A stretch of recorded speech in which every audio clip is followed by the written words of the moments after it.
Recording. And it's great to be back with you guys. Another Byte Wellness Wednesday where we're talking about how to sweeten our drinks, specifically our hot drinks. So before we get into it, we go down the list of these discussion questions. And on Sundays is when we send you the discussion questions via text message. And you all had some interesting answers to this. So I'd love to see what you come up with on the thread live. Um, I should say on the text message thread, the community had some interesting responses, and I would love to hear you guys on this forum to hear what you have to say about this question. So we're really reflecting end of Black History Month, the beginning of Women's History Month, 2 months for us and the people that we serve here at Byte Wellness, you amazing Black women, 2 months for us to really double down in self-reflection and ask ourselves, who needs wellness support in our lives? Who can we think of who can benefit from some sort of support of their well-being? And then the follow-up to that is, how are you helping those people right now? So it looks like Miss Lisa just joined us. Hi, it's so good to see you. I just started with the discussion question. And so we were just gonna go around, and I see Miss Maddie came off mic, or came off mute. So maybe you wanna answer this question. Our question, Miss Lisa, was who in your life needs wellness support? And how are you helping them now? Miss Maddie, can you think of anyone who could use some support? No one comes to mind right now. Okay. Anybody else think of anyone in their lives who working towards a goal, hasn't quite reached it, may not know that they need to focus on a wellness goal, but they're just not quite reaching their potential? Anybody else? Yes, I can think of a friend of mine who is interested in exercising more, and she's trying to come up with trying to be consistent with her wellness goal of exercising more. Great. And then I see that Miss Lisa says, I can only set a good example. That's great. That was my follow-up question, is how are you helping them right now, Miss Bridget? I don't know if you have an answer to that. I mean, Miss Lisa makes a really good point. Just living, right, walking the walk is enough. So one of my ways is to set up a remote exercise regimen with them just twice a week, where I can have an exercise program and Zoom with them and share the screen, and we exercise together. So it's just twice a week, but it's something that I was going to do anyway. And it's a way to bring my friend in to join me. So I usually, let her know. We know that this is sort of a standing time. We just started this. And I just send her a reminder in that morning that, hey, I'll see you at 6 o'clock and we're going to do X, Y, and Z, and she's ready. So that's amazing. I love that. So you become an accountability partner. And then it's not so much that you're hounding your friend or like making her feel guilty. You're actually just doing it with her. That's great. Anyone else? Miss Lisa, you already, I guess you all contributed. So looks like somewhere along the line we lost Miss Sherry. Hopefully she'll be able to rejoin, perhaps when she stops driving. Wanted to be safe. So I can relate. There are folks in my life. First of all, I'll say that, when we think about wellness, it's not just the absence of disease. So we're not just talking about, getting rid of that type 2 diabetes or high blood pressure or like getting into shape, whatever that means different things for each one of us. Wellness is really, it's not just this negative space, the absence of badness, but it's actually the presence of really good stuff.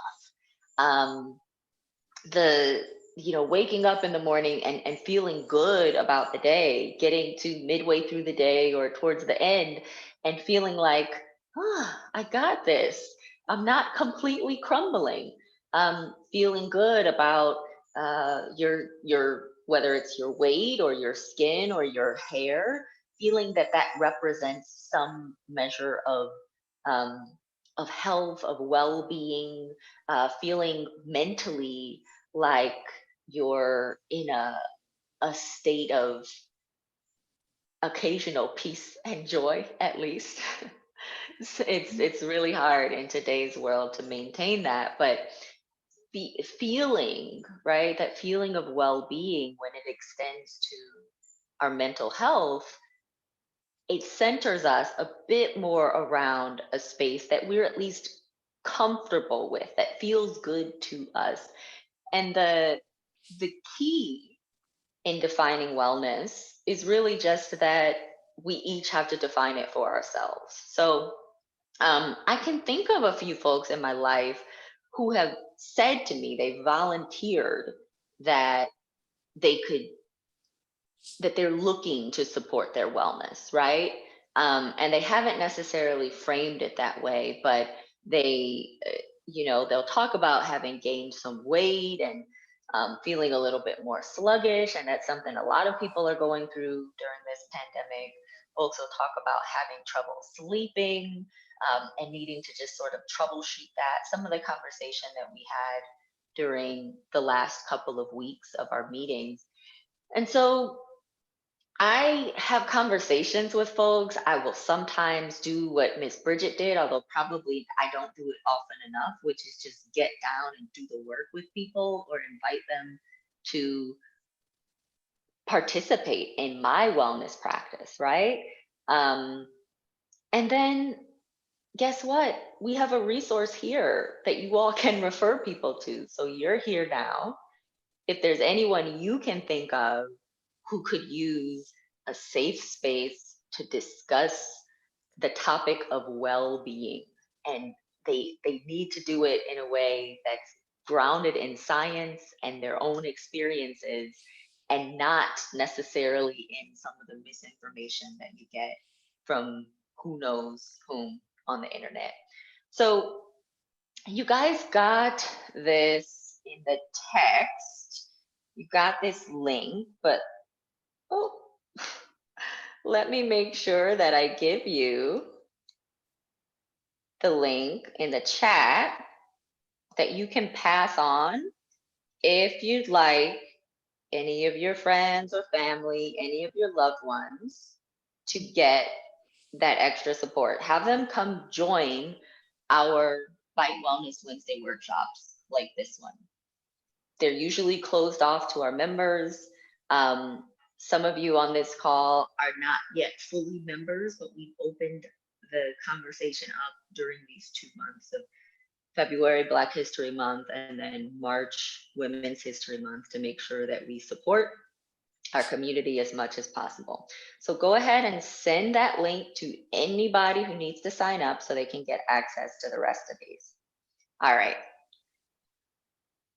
So then on Monday in the text thread, we started with this question. I polled the group just to see what you all are using to sweeten coffee and tea. And so I'm gonna zoom in here so that you can see this text. And here's what the text reads. Talking about sugar this week. Which of these do you use to sweeten your coffee or your tea?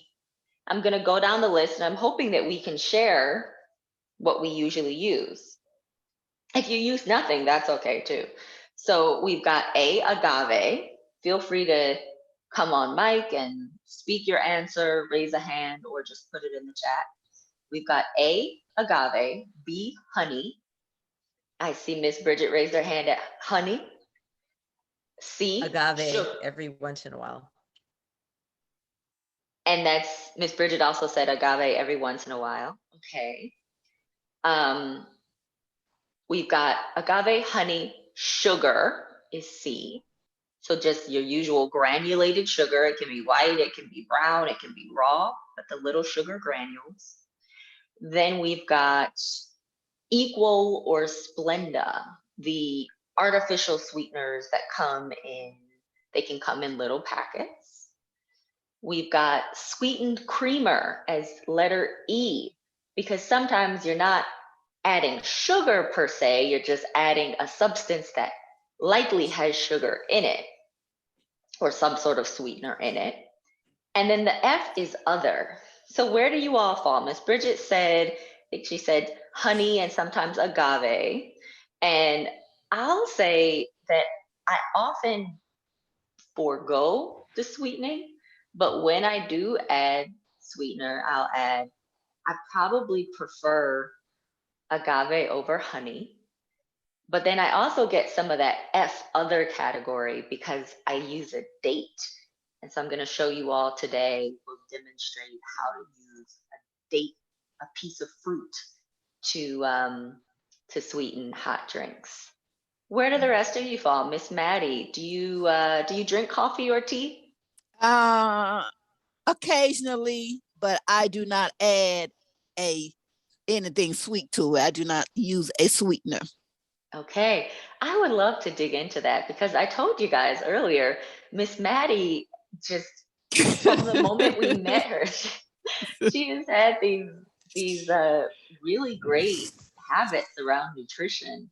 Um, and so I'm always asking her, "Hey, have you always been like that, or did you actually have to shift at some point?" Uh, uh, I've had to shift. I guess I've been consciously trying to eat right maybe for the last 10 years or so. mhm. So it's probably pretty deeply ingrained for you. This is like a habit at this point. At this point, yes. Okay. And Miss Maddie, a lot of members of our community will say, I can't imagine having coffee or tea that isn't sweetened. A lot of people will say that. So I'm curious, how did you shift from, it sounds like using sweetener of some sort to eventually not? Did you just stop cold turkey? Did you use an alternative? I don't know if I have really ever used sugar in coffee because to Hmm. me the sugar makes it too sweet. Okay. So you never really used the honey or the No honey, agave or no, anything no, like that. nothing, no. Mm-mm, mm-mm. Okay. So you're someone who never really um, used a bunch of sweetener in your coffee or your tea either? Not in tea either, no. Okay. So, that's interesting. I think your palate is really helpful. Like that's an advantage. We spent last month talking about wellness barriers versus wellness assets. And I would say being able to enjoy food and drinks without added sweeteners is definitely an asset because, and we'll talk about this in a second, but there are certainly pitfalls of adding too much free and added sugar to drinks and other foods. Um, but before we get there, I would love to hear from Miss Elisa if you're available to come on. Do you use any of Sure. these sweeteners? So, I used to be like a soda drinker and everything like that, but I actually dramatically cut back to whereas I might not even have a soda every month. Um, It's and amazing. Congrats. yeah, for me, it's the quickest way for me to gain weight by having sugary drinks. I say I prefer to chew my calories rather than to drink them, which is like kind of insane. But I will say I agree with Miss I think that's Miss Leona that I don't put sugar generally in my tea or anything like that because like I like the flavor. of, say, Yeah. like the green tea and things like that. Coffee is a little more challenging. But like at home, I generally try not to put any sweetener in it. But say if I go get Starbucks or something, I let them do their magic. Yes. Okay. And first of all, congrats on cutting back on soda, because that's not easy to do. That's so hard. And you did it. That's amazing. Mm. Um, Thank you. and then you're very welcome. Can you share with the group as Miss Olivia comes in? Hi, Miss Olivia. Miss Lisa was just sharing, or I was asking her to share with the group how she was able to cut back on um, essentially on sugar sweetened beverages, on soda.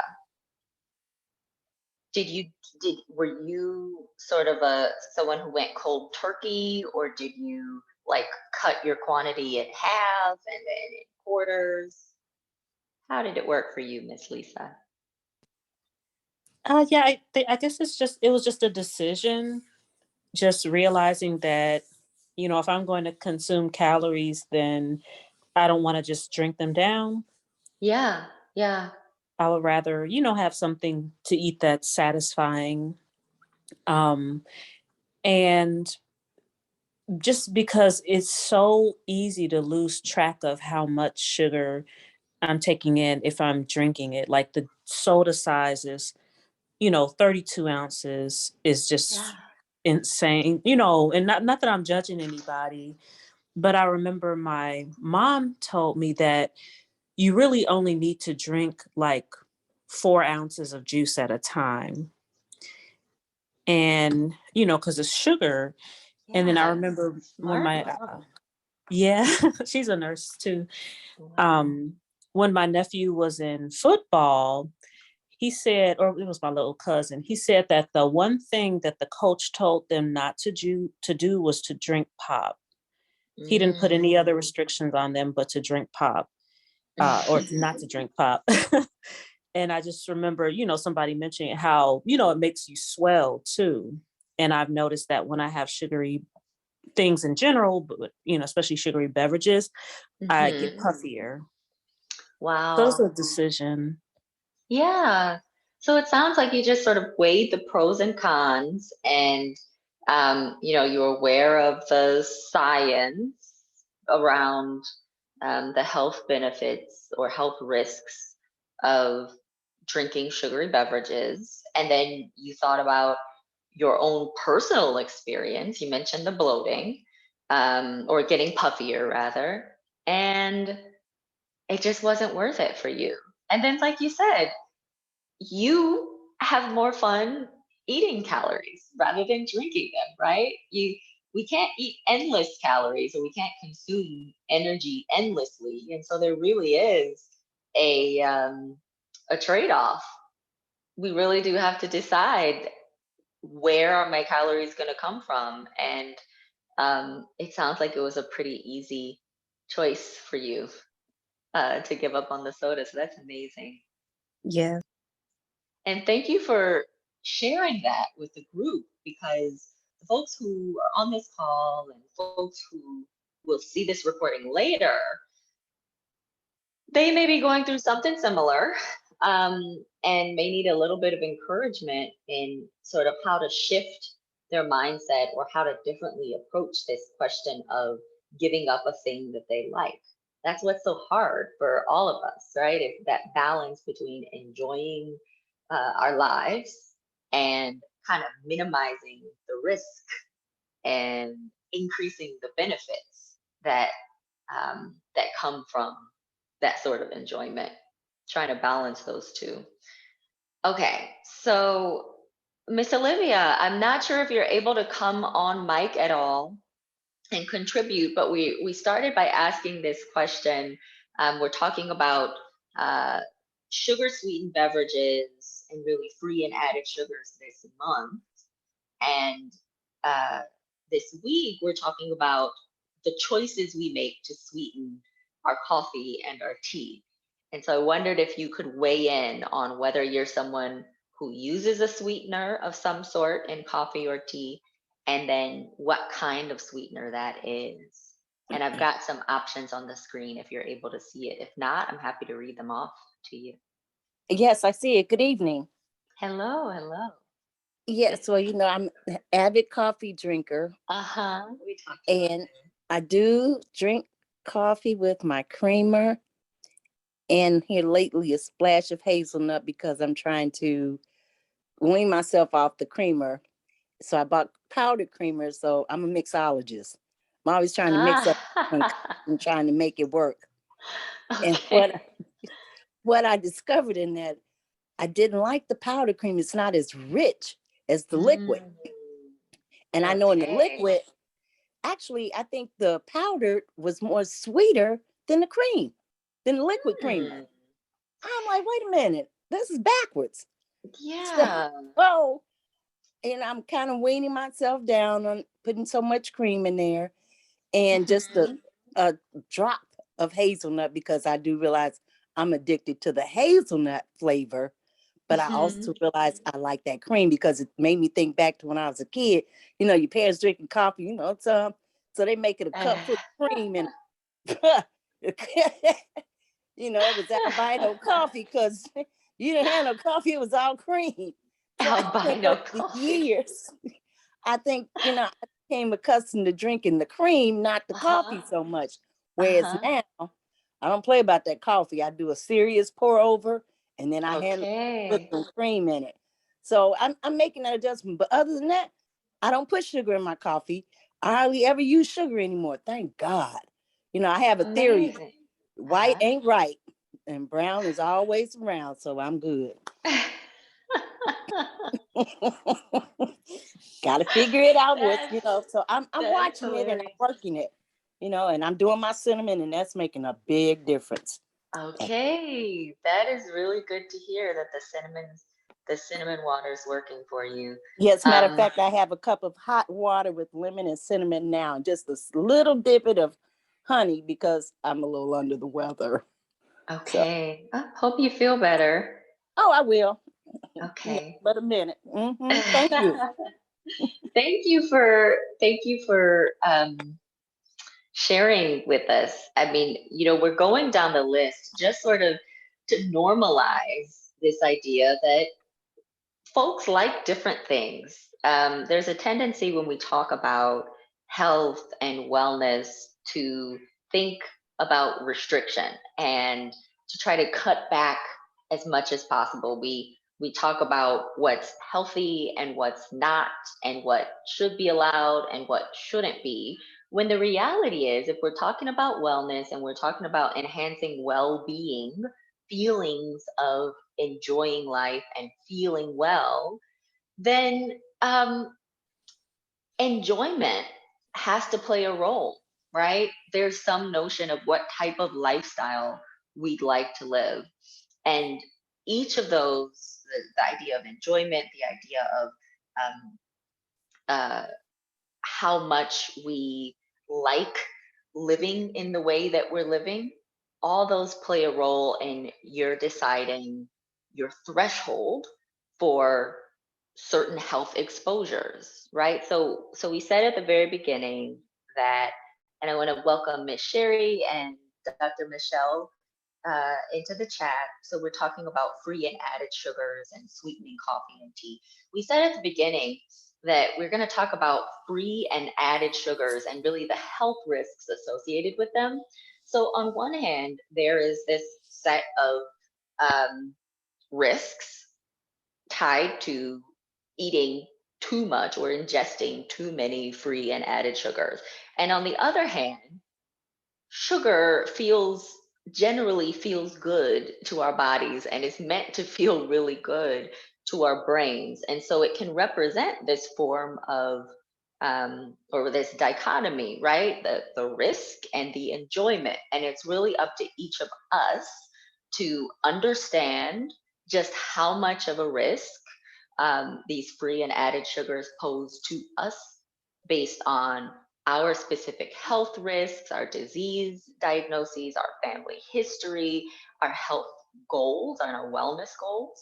figure out how much of a risk this poses to us, and then be honest with ourselves about how much enjoyment it brings and what sort of balance we're comfortable with. So, really briefly, free and added sugars. Do you guys know what those are? Have you heard of free sugar? Have you heard of added Yes. sugar? I never Yeah. heard of free sugar. Okay. I'm making using context clues around free sugar. Yes. But Well, Dr. Michelle, can you give us, you know a ton about a lot of nutrition topics. Can you give us your definition of free sugar? well, I think the free sugar is sugar that's found naturally in the food that you're eating. That's what I think. And added sugar is white, like sugar that's didn't come in the food that's added to it, like applesauce. Apples Yeah, have sugar, but if you have applesauce and it's sweetened, then they've probably added, taken some white sugar or whatever kind of sugar, some type right. of sugar, and put it in there. Yep, you got the general notion. So there's this idea that there are plants that grow sugar naturally, right? There are all these different types of natural sugars, right? There's a lactose is a sugar technically, and that's naturally found in dairy products, right? It's one of the things that makes milk sweet. There is fructose. That's a sugar. It's naturally found in fruits and sweet veggies like sweet potatoes. Um, there is sucrose that you find, that's table sugar. Now, that's naturally found in sugar cane, those big green sugar cane sticks that you might have seen. And it's processed to form the refined granulated sugar or the sucrose, the table sugar that we usually use um, at home or that's added to processed food. But the notion is, all right, you've got these whole food sugars that grow naturally in a plant. And then you've got all these other things that we use to sweeten food, sugar products that have essentially been removed from their whole food. So does that make sense to you guys? Where I'm not tackling the added and free sugar question yet, but we're just setting up the fundamentals. Whole food sugar versus the other stuff. Does that make sense? Yes. Okay, good. If I eat an apple, I'm eating whole food sugar because it's in the apple. It's surrounded by fiber. It's surrounded by polyphenols, phytochemicals that actually help my body metabolize the sugar. Um, it's if I drink milk that doesn't have sugar added, it's not flavored milk. I'm drinking natural sugar, the lactose naturally found in the milk.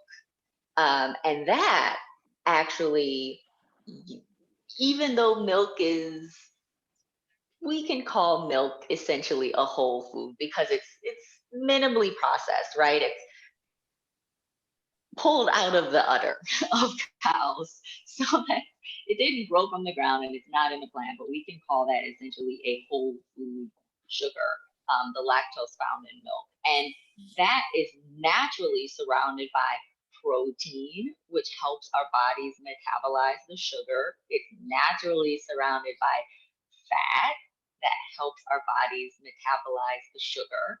And so basically the idea is in nature, when sugar exists, it is surrounded by nutrients that are designed to help us metabolize it, to keep the sugar that we eat from an apple or grapes or that we drink in milk, to keep that sugar from sending our blood sugar sky high. So fiber, protein, and fat, both they all slow the emptying of your stomach.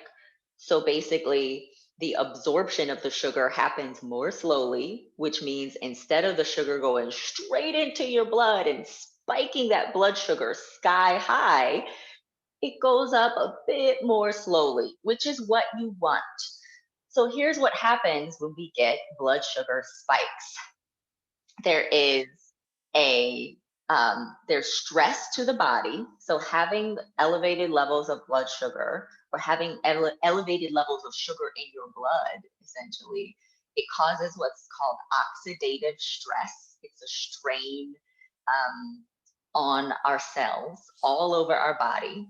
It can be in the long run particularly toxic to our tiny little capillaries, to our blood vessels, and to our nerves, especially where they narrow at the fingertips, at the toes. This is one of the reasons why people who have diabetes over the course of decades will develop problems with numbness in fingertips, and toes.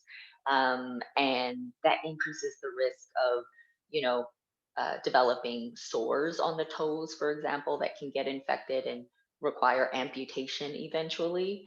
Um, the harm to the blood vessels is one of the things that can cause the kidney damage that folks with diabetes can see over the course of decades if their blood sugar isn't well controlled. So these are kind of all the effects uh, of having sugar in blood, having too much sugar in blood, having sugar levels that are too high over the long run, right? But even if this is just like a one-off occurrence and you don't have type 2 diabetes or pre-diabetes and you're not walking around with your average blood sugar really high, even if it is just a one-off spike of your sugar, it can still have negative consequences on our overall health. So basically, this spike of sugar, if you happen to be sitting down, like most of us are when we eat or drink, what your body says is, whoa, we got a lot of fuel. Let's store it. Whole lot of energy just came in. Your body is always trying to fight potential starvation in the future. So you get that spike and it sends the signal, I have an abundance of fuel. And how do we store fuel in our bodies? It turns into fat. So elevated blood sugar levels, if that sugar doesn't get routed into your muscles because you are actively using them, like you're walking around, you're standing up, you're working out, if you're not actively using your muscles within the 30 minutes or so of eating and drinking, then your body says, ooh, that's more for us. Store it. It goes to the liver and it exits the blood through your liver where it gets turned into fat. The fat can be distributed on our bodies peripherally. It can go to, like, people talk about, if I eat that pound cake, it's a moment on the lips and a lifetime on the hips. That's kind of the mechanism by which that happens. It can go to your hips, right? It can go to our thighs.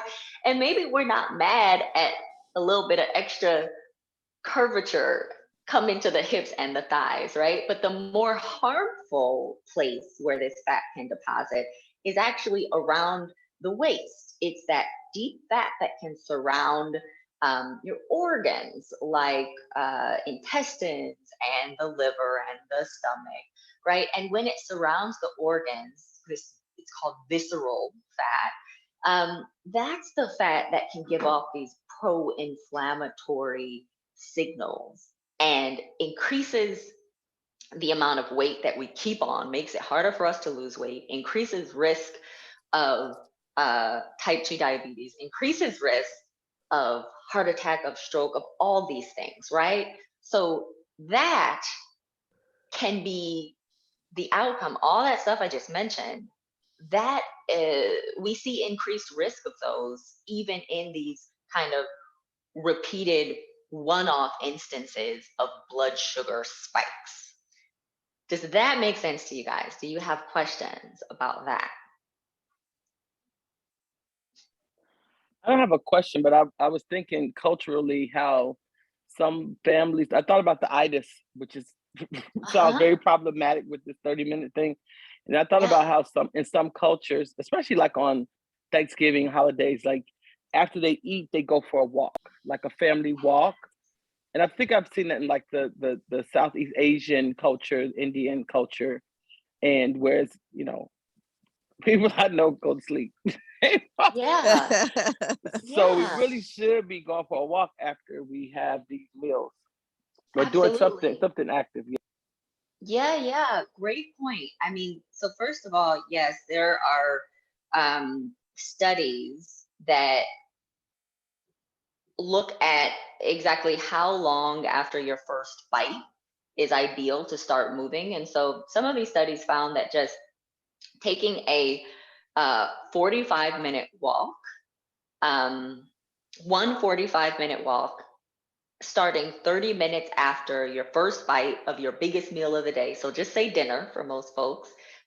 You start eating, the timer goes 30 minutes, you are up and walking, and it can be a moderate intensity walk, right? You don't have to be super out of breath, but you do want your breath to quicken a little bit. You should be able to still have a conversation with your friend next to you, but you might not be able to sing at the top of your lungs all that comfortably. That 45-minute walk consistently lowered blood sugar in participants compared to just eating and sitting down and doing nothing. And and similarly, or interestingly, there were similar outcomes between the group that did the one long walk, the 45-minute walk after dinner, and the group that did 3 short walks after 3 meals. So if you did 15-minute walk after breakfast, 15-minute walk after lunch, 15-minute walk after dinner, those two groups experienced similar drops in their blood sugar over the course of 24 hours. And so these are people who actually had prediabetes and type 2 diabetes. And so they were particularly sensitive to um, blood sugar increases. So for those of us who don't have, so whether you have prediabetes, type 2 diabetes, or not, right, it's still incredibly important for weight control, for long-term heart and blood vessel risk, to manage that blood sugar. And like Dr. Michelle pointed out, culturally, folks develop habits that we just don't even think twice about that can be working against us, right? So, how do we start to shift? I'm so glad you mentioned that, Dr. Michelle, because so much of our conversations are about shifting our mindset and our approach to our lifestyles, and really questioning which of these practices serve us and which no longer serve us. I actually, it reminds me of a conversation I had with a friend um, who is from Eritrea. She is an immigrant. She and her family were refugees um, during one of the civil wars between Eritrea and Ethiopia. And she ended up developing type 2 diabetes. She's really tiny, has always been so small. I've known her most of my life. She developed type 2 diabetes while she was in grad school finishing her uh, her PhD dissertation. And like, no surprise, she's doing a ton of work. She's super stressed. She's like sitting more than she ever had before because she's just writing and reading and typing. And what she told me was really interesting. We're talking about how much she moves throughout the day. And it turns out that her family developed this practice of lying down and actually sleeping after every meal. And so, kind of like you suggested, Dr. Michelle, right? They're not calling it the itis, but and they're not even just laying back and relaxing. They actually, the practice is you eat and then you sleep. And there was this notion that maybe it helped with digestion, which actually is kind of the opposite. Um, so we talked about it, and the light bulb kind of went off, because she said that, well, maybe this practice came about for her family when they were refugees, when they were moving through Eritrea and the Sudan, and they were in camps, and food was scarce, and you were only going to eat maybe once a day, and you wanted to preserve your energy, and so you eat, and maybe it doesn't fill you up, and then maybe you just go to sleep, so you don't have to deal with still being hungry, and you don't have to worry about burning that energy right away. So it's incredible how our family history and our cultural experiences lead to these practices. Now she's in the US and she's a grad student, and she has, cheese fries at arm's length, and it's just not helpful to go to sleep after eating. Mm. So, okay. All right. All right. We need to get to this idea of free and added sugars. So you guys get the notion that there are these natural sugars. These are whole food sugars. They're naturally occurring. They're surrounded by stuff that helps to keep our blood sugar normal. You get why we need to keep our blood sugar as normal as possible. And then the sugars and the sweeteners that are not whole food sugars, those are in the category free and added sugars. Okay, so added sugars, the way to think about this, we'll start with free sugars. Free sugars are the sugars that are naturally occurring in food, but that have been processed in some way, where the food has been processed so that the sugar no longer has all of its architecture. So an example of a free sugar is usually just juice, like store-bought juice, or even juice that you make at home if you're using a juicer. Think about it. If you make orange juice, certainly without pulp, what you are getting is the sugar and the water, and the pulp is the fiber. So when you drink the juice, if you're drinking it without pulp, you have lost the fiber that would usually support your body in handling that sugar. And so drinking the same amount of sugar in juice compared to eating the same amount of sugar in a fruit, drinking the juice actually it spikes your blood sugar more, even if you're talking about the same amount of grams of sugar. So that's where free sugars get tricky, is that we're not necessarily talking about artificial sweetener. We're not necessarily talking about like adding sugar.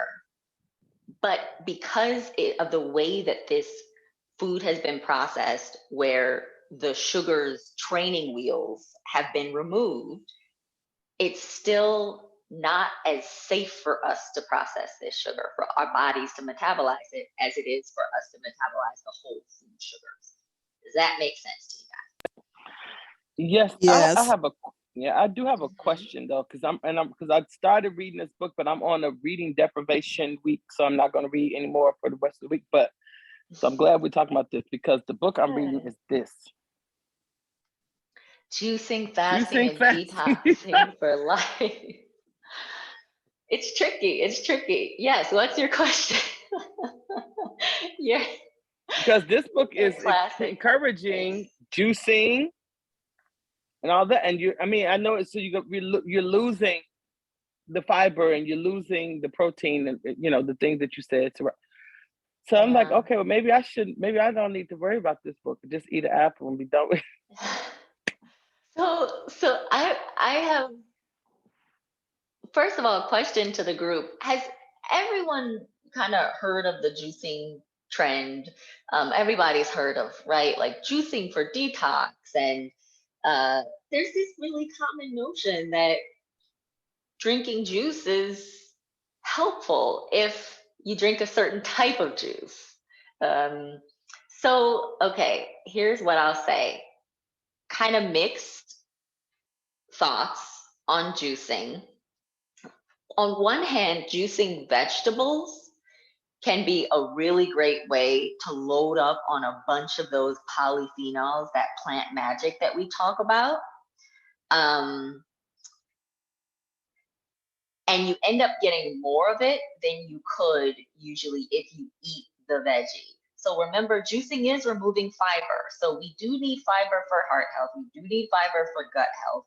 And the question is, if you're primarily juicing and primarily getting your veggies through juice, then you're missing out on a lot of fiber unless you keep the fiber behind, right? If you want to use a blender, and instead of using a juicing machine that removes the fiber, and you just use a blender that just blends all the fiber along with the water, and that's what you're drinking, then you're more likely to get all of the benefits that this food offers. So that's the one thing.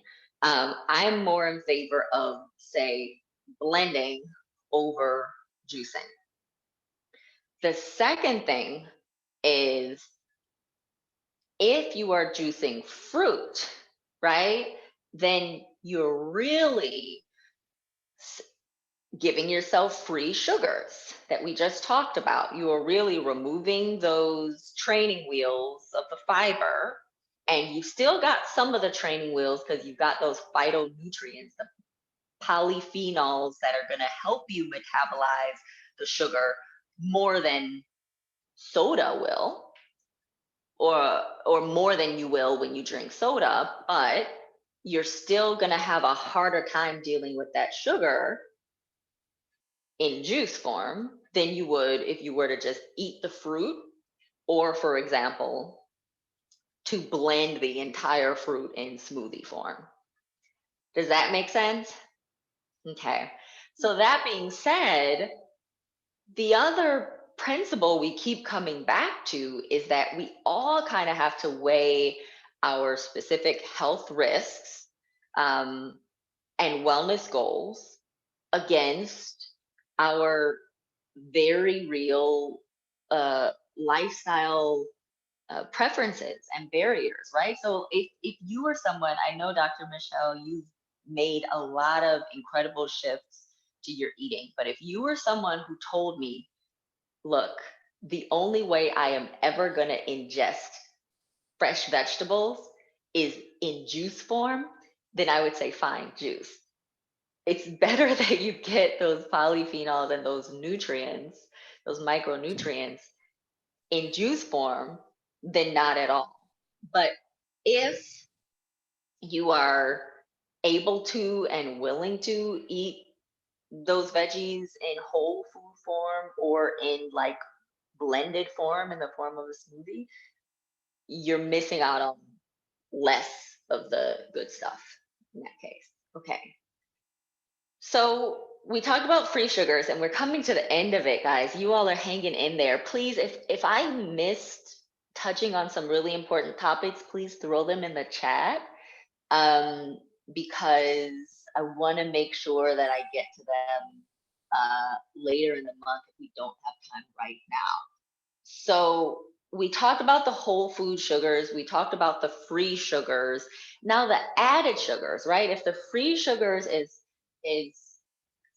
juice, or, for example, the example you gave earlier, Dr. Michelle, applesauce. So applesauce might be considered a free sugar if no sugar is added to the applesauce, right? It's just the natural apples, possibly with some of the fiber removed, possibly not.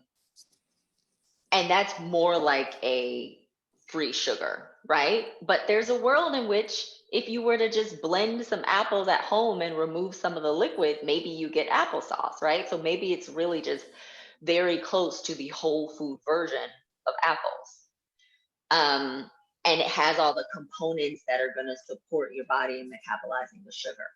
But if you look at that applesauce nutrition label in the store, and you look at it and it says one of the ingredients is sugar, sucrose, added fructose somehow, right? Any of the 60, 70 plus names for sugar, if there's honey added, if there's agave added, those are added sugars. So the sugars that exist on their own, where you can take it as a food additive and add it to your recipe to sweeten the recipe, that's an added sugar. Whereas the free sugars, really, they're not standing alone as sugar. They exist as a food, as part of a food. Okay, does that make sense to you guys? Yes. Okay. All right, we've come to 7 o'clock. I want to respect all of your time. I had this plan of showing you how to use a whole fruit, a date, in hot water, whether it's tea or coffee, to sweeten your drink without using free sugars or added sugars. Had this plan of doing it. It's something that probably could take 2 minutes. Do you guys want to see it? Should we do it next time? Lisa J says, I'd like to see it. Okay. So let me just do that. Okay. So we've got dates, right? I buy them from the store, and they probably last they last in the fridge They a last a good, long time. yeah, couple months or so. Mm. This says best by March 7th, but I think they were probably in the store for a little while. So here's a date. Here's a date up close, and you want to get not dried dates. So whole dates, and you'll know that they are not dried dates because even though they look kind of almost like a very large raisin, they're still kind of puffy, right? Like they're still very gooey and there's a lot of flesh. So what I do is, it's not all that messy, but I do this with my fingers, and I just I use the pitted, the dates with pits as well. So I just kind of take the pit out of it, right? And it's just this thing. And then this is what I have. And I am gonna just put it in my water. So this is hot water. It's been sitting here since I started the call, so it's not that hot anymore, but it's pretty warm. And so you guys can see, I just put the date inside. Let me twist. There you can see. My date is right here inside. And what I would do, this is my French press, so I make like coffee and tea in this, and I use it a little bit like a kettle. And, often if I am making just a single serving of coffee or tea, I'm just gonna pull this down so I can mash it up a bit better. If I'm making like a single serving of coffee or tea, I will just take the date and put it in my mug with the hot coffee or tea. I just make that first. And so basically, we've got all that we've got left. I was able to kind of mash. I was just mashing, and I was able to mash basically all of it but this one half pretty well. And so if we were dealing with hotter water, I think it would have been even easier for me to mash. But here's kind of the idea, right? I've got the date. A lot of the sugar has been liberated from the date, but not nearly as much as, say, if I were to buy date syrup from the store. and get just the concentrated sugar, which would count as either a free sugar or an added sugar. And so what I would do then is I would have the tea already brewed and then mash up the date in it. I would have the coffee already brewed, mash up the date. The date has a lower glycemic index than sucrose, than table sugar. And it's right around honey, or a little bit lower than honey. But it tastes, in my opinion, a lot sweeter. So you're able to use less of it. And not everybody's going to want to do this, but I don't mind. I will try to chew the skin or chew whatever bit of fiber is left over after I finish the tea or after I finish the coffee. And that's my version of using whole fruit to sweeten the drink in order to avoid free and added sugars. And so if you don't need your drink sweetened, if you were really comfortable not using sweetener, which is the case for me the overwhelming majority of the time, then you can just forego any type of sweetener. But every once in a while, I'm having a bad day, I'm doing some hard work, I'm just off, I'm low energy, and I'm like, let me add a little something. And that's something usually I feel more comfortable adding the date as opposed to the honey or the agave. So Dr. Okay. Booth, I blend my date and then I'll put it in I'll blend it either like almond milk or water, and then I pour that in my oatmeal That's as the amazing. sugar. So then all of the, you know, the stuff is in there. You get the fiber. Yeah, that's Yeah. great. That's great. I And it's borrowed that from probably a lot. somebody who lived in the Middle East for a while. Because he said he chews dates with his, he would eat dates. Black guy eats dates with his coffee. He has a French press. And I was like, I didn't realize he wasn't blending it. I didn't know he was chewing it. So I was That's like, well, I'm gonna blend it and interesting. put it in mine and see. And I mean, that's how I sweeten oatmeal when I make it. Yeah. Um, I love that. So you guys see there's a lot of versatility here. Uh, Miss Olivia asks, do you use a whole date for each cup? I actually tend to use a half date for a cup of a drink. So like 8 ounces or 12 ounces of a drink. I usually use a half date. I used a whole for you guys here. Again, I like overwhelming majority of the time, I don't use sweetener for tea or coffee. I've got this French press that I'll use for tea, especially loose leaf tea, but I have this thing called an AeroPress that I use for coffee, and it creates this rich flavor. So I find that I don't need sweetener for it to taste good. And so because of that, I think my palate is pretty comfortable with just like a half um, date.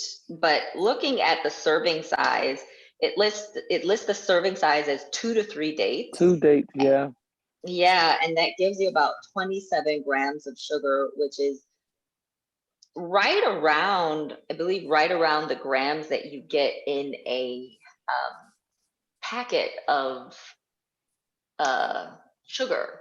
And yet this tastes much sweeter to me. So I've been comfortable using, I guess with half date, I'm using like a quarter, maybe even a sixth of the serving size, which means that I'm getting significantly less sugar than I would usually use if I were to use the same amount of sugar or even honestly of honey. And it's still pretty satisfying. It feels like a treat. And then like Dr. Michelle pointed out, if you're getting that fiber along with it, it's good stuff. Okay.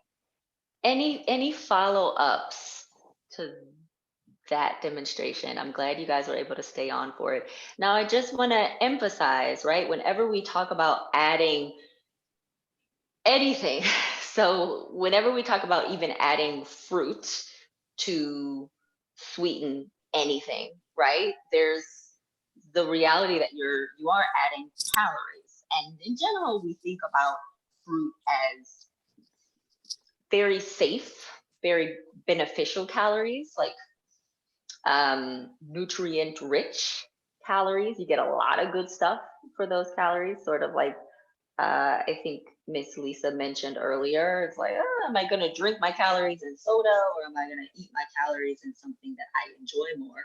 Well, fruit might give you that enjoyment, but also gives you a lot of the good stuff along with your calories, those polyphenols and other micronutrients. So generally, we don't warn people against fruit, but dates being a source of a bit more concentrated sugar, just weigh that against whatever your health risks and wellness goals are, right? So essentially what I'm saying is that this is something to use in moderation still, considering that each gram of sugar gives us 4 calories. And so depending on whether your wellness goal is to lose weight, maintain weight, or possibly put it on, just figure out where that fits in for you.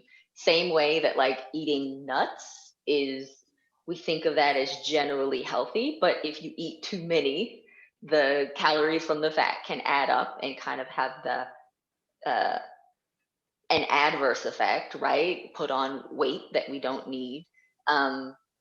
Eating too much of anything can do that, and dates, especially because they're so tasty and they're so tiny and easy to pop into our mouth, can fall into that category. Miss Olivia also asks, what is the ratio of liquid to one date? So honestly, Miss Olivia, you know, what I have been doing is just mashing up the date in whatever amount of liquid I plan to consume it in. So if I have the 8-ounce cup of tea already poured, then I would just mash up usually the half date for me, because that's what suits my palate. If you try a half date and you realize that you actually need a bit more sweetener and you want to try a full date, well, then that's something that could work for you.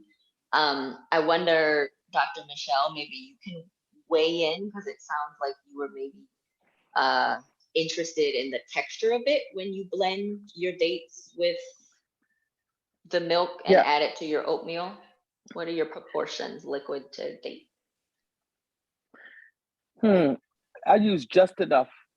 I mean, just enough to like a little. But when I make oatmeal, I mean, I use like a cup of water and a half cup of oatmeal. Yeah. But I probably use like less than an ounce of water for the date, because I just need enough for the blender to blend it. Exactly. And I don't let it blend until it still has a good consistency. Mm-hmm.